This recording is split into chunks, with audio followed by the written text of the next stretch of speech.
Assalamualaikum warahmatullahi wabarakatuh. Alhamdulillah, segala puja dan puji kita panjatkan kehadirat Allah SWT yang telah menganugerahkan kepada kita semua kesehatan lahir batin serta rezeki yang terlimpah hingga saat ini. Khususnya pada hari ini kita diberikan kesempatan, diberikan waktu untuk berjumpa kembali di Hindrasu Channel untuk belajar menjadi eksportir. Salam dan salawat juga kita haturkan kepada junjungan Nabi besar Muhammad SAW beserta keluarga serta para sahabat beliau. Beliau telah memberikan syukur dan terbaik di dalam tata cara beribadah, tata cara berkehidupan, juga tata cara di dalam perdagangan. Semoga kita bisa mengikuti apa yang telah beliau contohkan di dalam kehidupan ini. Rekan-rekan pejuang ekspor, apa kabar? Tetap semangat. Insya Allah di pagi hari ini saya akan memberikan share terkait dengan ekspor cara undernim. Ya, ekspor cara undernim ini sangat menjadi kontroversial karena ada beberapa pihak yang setuju, ada yang tidak setuju. Ya, ada beberapa pihak seperti pemangku kepentingan, seperti lembaga-lembaga perbankan, lembaga-lembaga pendidikan, pemerintah yang mempunyai binaan-binaan untuk diajak menjadi eksportir dan mereka juga sudah melakukan pembinaan, pelatihan dan sebagainya. Ini berharap bahwa ekspornya kalau bisa dengan langsung ya dengan perusahaan, tidak melalui undernim. Dari sisi yang lain, ini ada teman-teman yang ingin ekspornya undernim saja, ya dia punya alasan tertentu. Nah, ada juga yang rekan-rekan yang baru mulai nih, anak-anak muda milenial sangat bersemangat datang ke konsultasi kami, Pak, saya ingin ekspor tanpa modal. Perusahaan Anda apa? Saya nggak pakai perusahaan, Pak. Nanti undername. Nah, ini yang harus kita luruskan. Bagaimana sih aplikasi undername itu? Ya, tentu ada beberapa pertanyaan. Kenapa harus undername?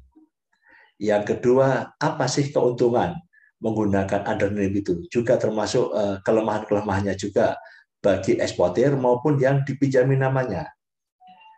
Dan yang ketiga, siapa pihak yang bisa kita jadikan undername? Nah, ini akan saya uraikan. Semoga Anda bisa lebih jelas tentang undername ini dan Anda bisa melakukan pengiriman barang dengan tenang. Ya, oke. Ini saya akan share terkait dengan coretan-coretan di whiteboard kami. Ekspor dengan undername. Ya, kita tulis di sini ya.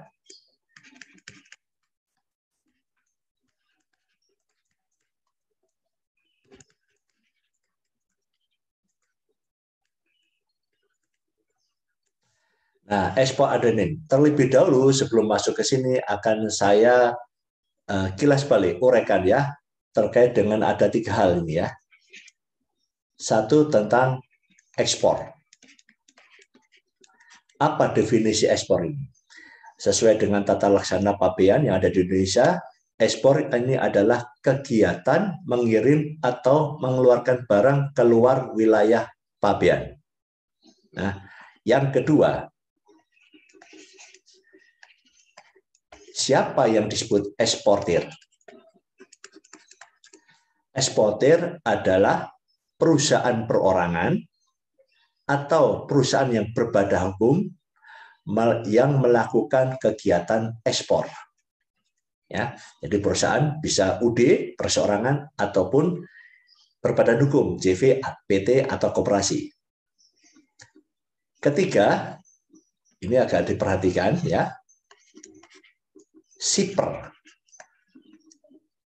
Nah, shipper ini adalah pengirim, pihak yang mengirimkan barang.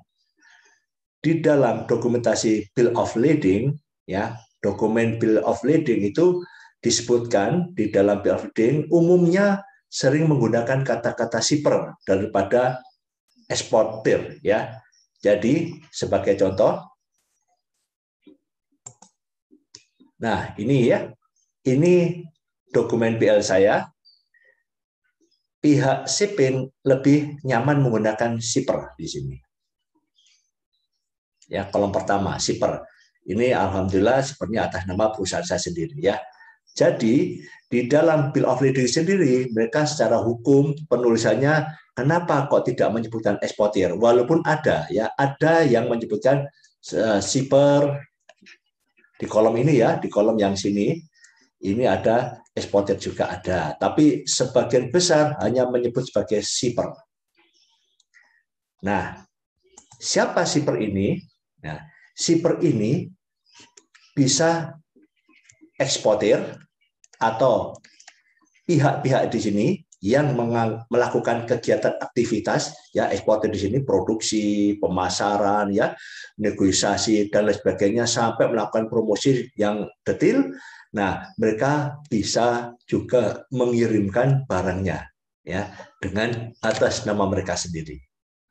Nah, yang kedua ini adalah pihak lain. Ya. Jadi bisa jadi nanti eksportirnya A, shippernya adalah B. Nah, pihak lain inilah yang disebut sebagai undername.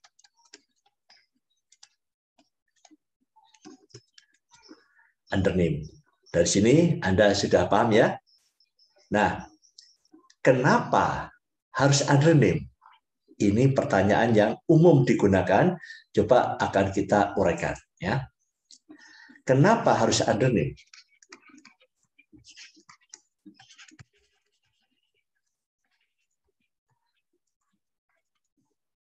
Satu, bisa jadi pelaku usaha tersebut belum mempunyai legalitas usaha.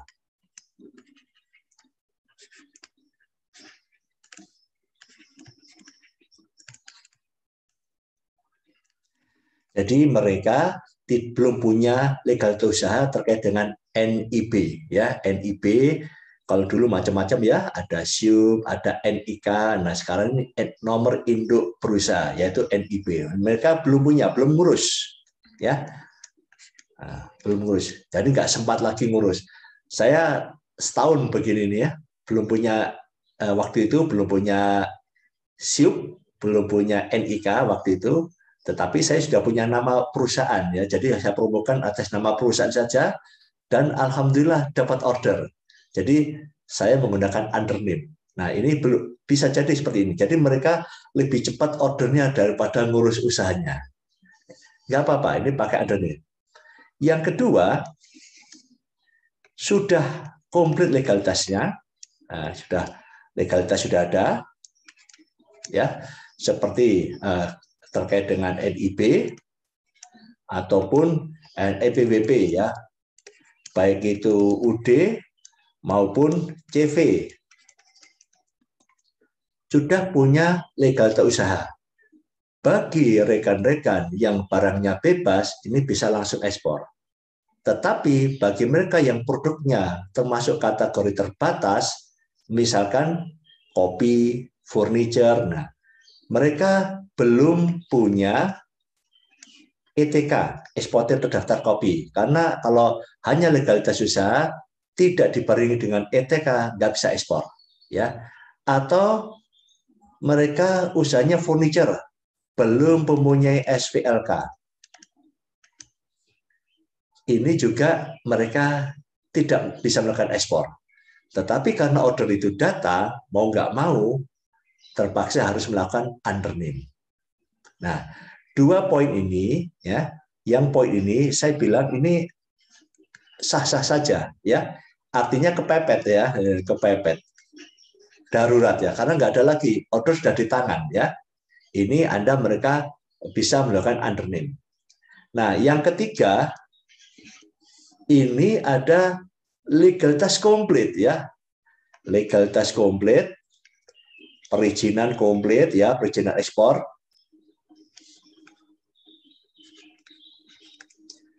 Tetapi ekspornya dengan undername.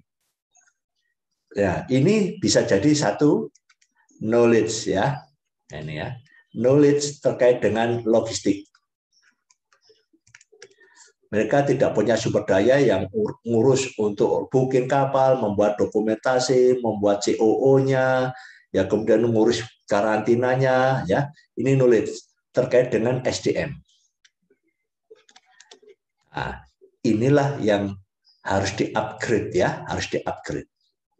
Karena Anda nanti akan penting sekali kalau kita bisa ekspor mandiri. Maksudnya harus ekspor mandiri kalau saya ini. Yang kedua, ini tidak ingin repot ya, tidak repot.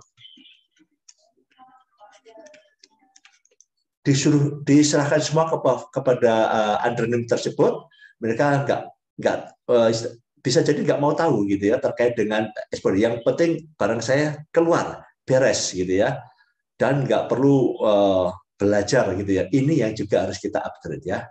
Dua ini harus upgrade ya. Kenapa? Kalau kita hanya mengandalkan yang seperti ini rawan sekali misalkan suatu saat forwardernya tidak ijaz atau bukan forwarder ya, mungkin ini adalah satu marketing di forwarder yang melakukan aktivitas lain yaitu mensupport terhadap usaha tersebut. Pokoknya tahu beres Pak, kami kirimkan. Nah, ini akan terjadi sifat ketergantungan. Ya, ketergantungan. Nah, ini menurut saya sangat sangat bersiko bagi pelaku usaha ya.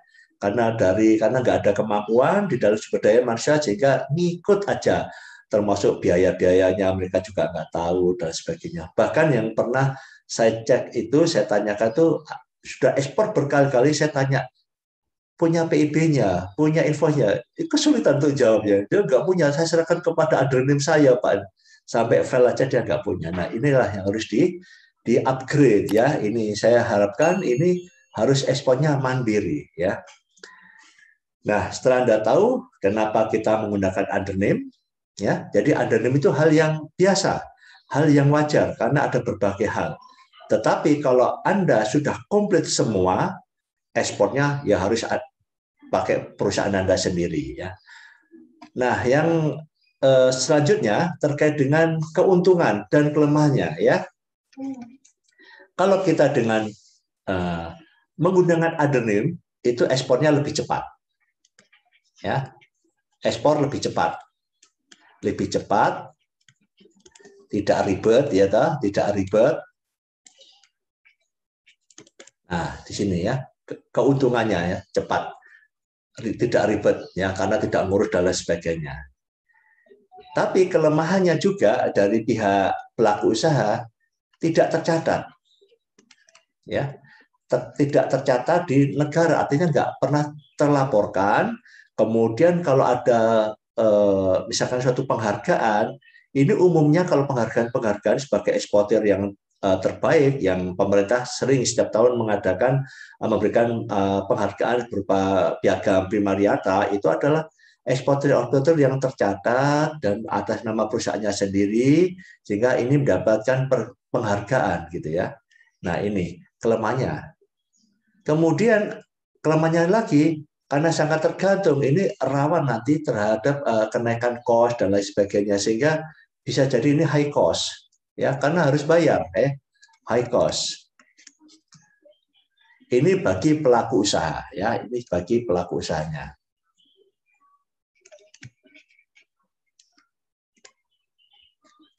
Nah, keuntungan bagi pihak undername, ya, apa saja? Kok mereka mau dipinjami namanya? Nah, ya,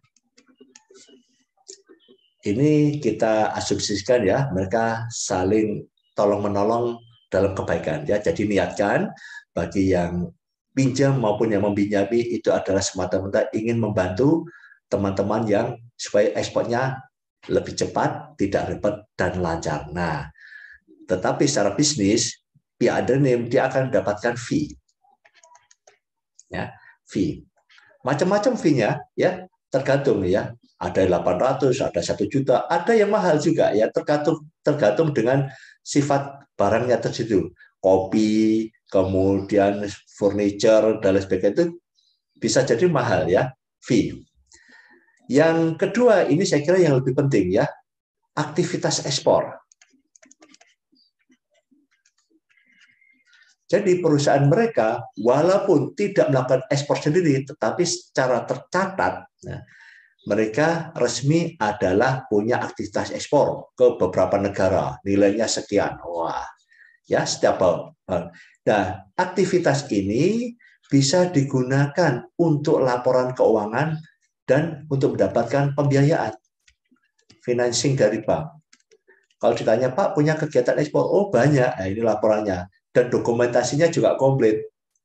Beda dengan teman-teman di sini, ya, karena eksporternya banyak, tetapi dokumen bukan atas nama perusahaan mereka. Ini yang kelemahan juga, ya, kelemahan yang selanjutnya, ya, yang keempat. Tetapi bagi mereka yang pihak adrenim ini, dia mempunyai data yang komplit sehingga bisa diajukan ke bank dan dia juga bisa mendapatkan financing, ya. Ini yang biasanya mereka gunakan untuk financing di bank. Ini yang harus Anda pahami semua, ya. Kemudian selanjutnya terkait dengan undername ini adalah siapa pihak undername itu dan bagaimana mencarinya.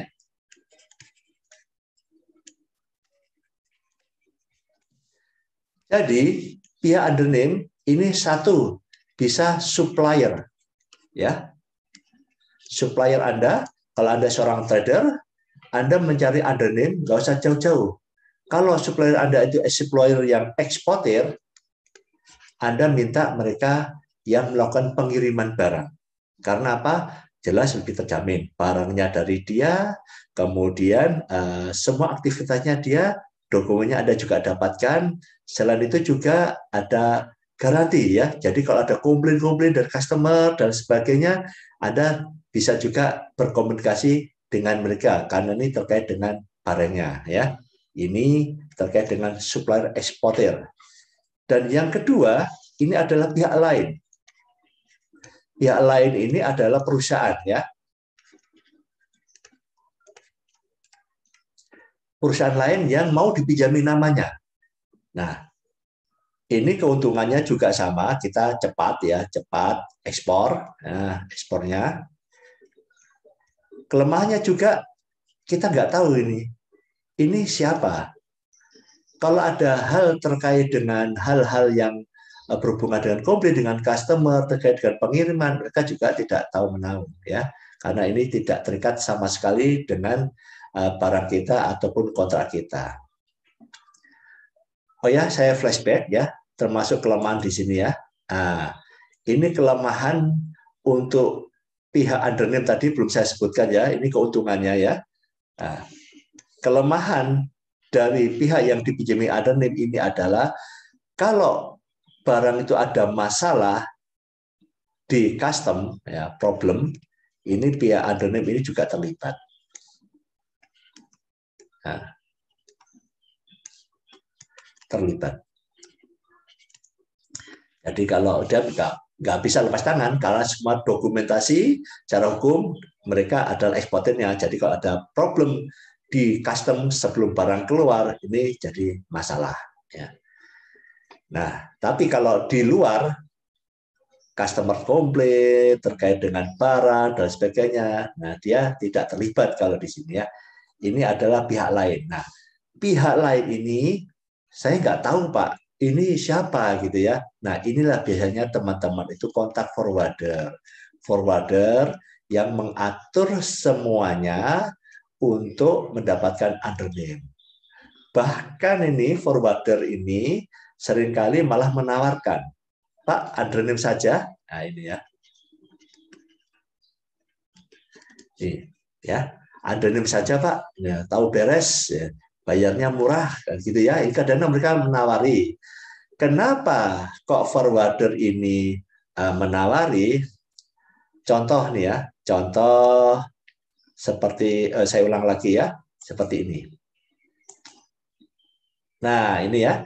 Kenapa kok undername sudah mempunyai legalitas? Nah, ini kan belum punya ETK dan SVLK. Tetapi untuk barang-barang yang dangerous goods, ya, dangerous good, ya, barangnya kategorinya bebas, tetapi pihak shipping ini sangat sensitif. Dia tidak mau pemain baru ataupun shipper-shipper yang baru. Mereka lebih nyaman dengan shipper yang lama, yang sudah kerja, artinya sudah sering melakukan ekspor dengan pelayaran mereka. Nah, mereka biasanya pakai mereka.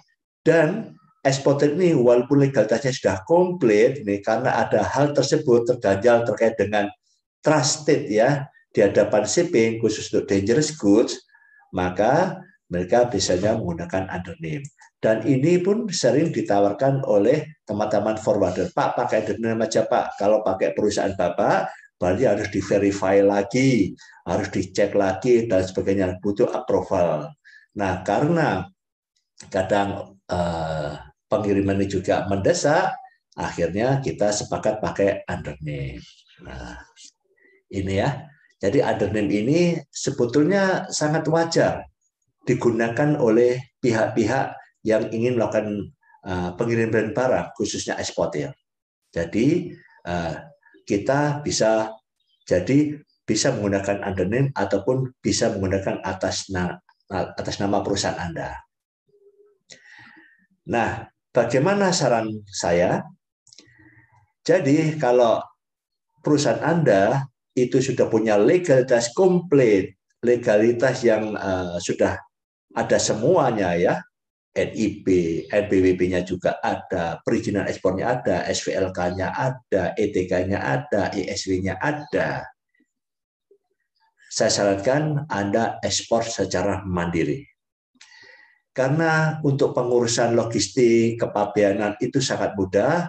Sudah saya sampaikan di share-share yang lalu, PB kita bisa pakai kuasa ya, PPJK.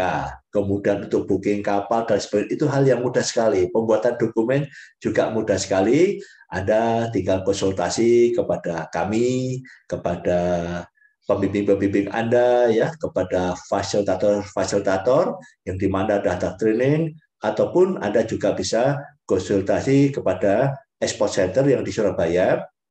Ini Anda akan dibimbing secara teknis bagaimana Anda bisa melakukan booking kapal hingga pembuatan dokumen sampai pengiriman barang dengan lancar.